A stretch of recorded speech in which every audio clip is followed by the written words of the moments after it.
Ang bansang Pilipinas ay may isang lengguwahe na siyang nagbubuklod sa bawat isa. Isang wika na dapat respetuhin, pahalagahan at mahalin ng bawat mamamayang mga Pilipino. Ngunit nakakapangamba na maaari na itong mawala sa larangan ng edukasyon sa pagdating ng panahon. Hindi na rin nakapagtataka ang unti-unting pagkalusaw ng kulturang Pilipino dito mismo sa ating bansa. Isa na riyan ang pagrerespeto noon.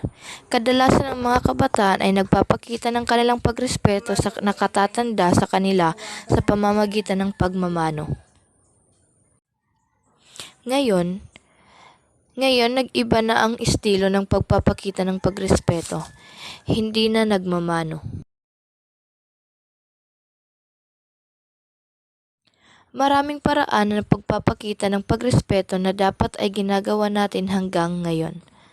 Marami na ding mga gawin ng mga Pilipino na tuluyan ang nagbago maging sa gawi man o sa ugali.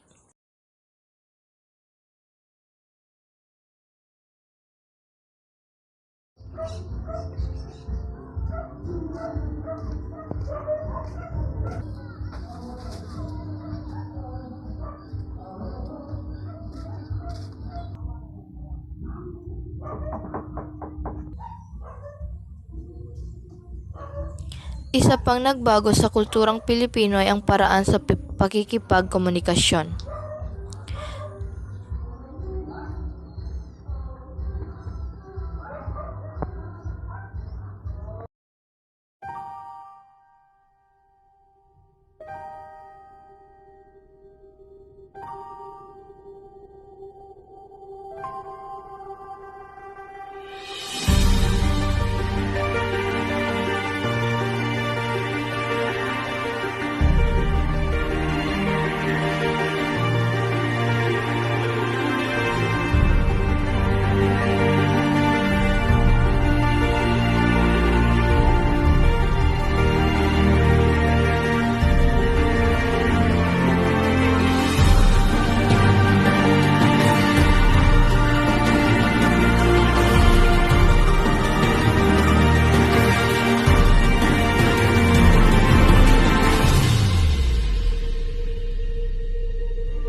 Noon, nagkakaisa ang mga kabataan sa paglalaro sa labas ng bahay nila.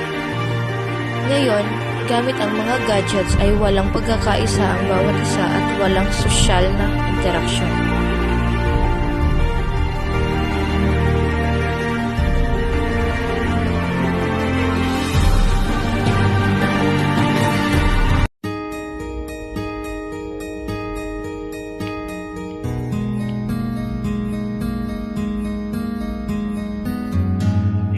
Darkness, my old friend, I've come to talk with you again, because the visions of me creeping left it while I was.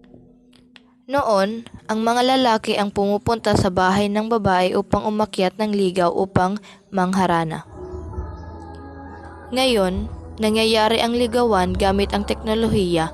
Isang pindot makakapanligaw ka na, isang pindot sinagot ka na.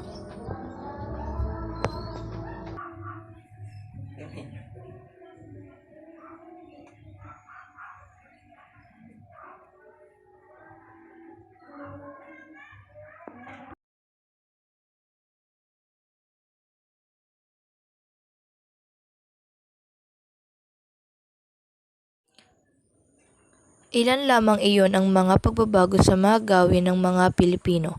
Mapapansin natin na malaki ang pagkakaiba ng noon sa ngayon. Bagamat ito ay ating nakagawian na, hindi dapat natin baliwalain o kalimutan ang mga naibahaging aral ng ating mga pinagmulan.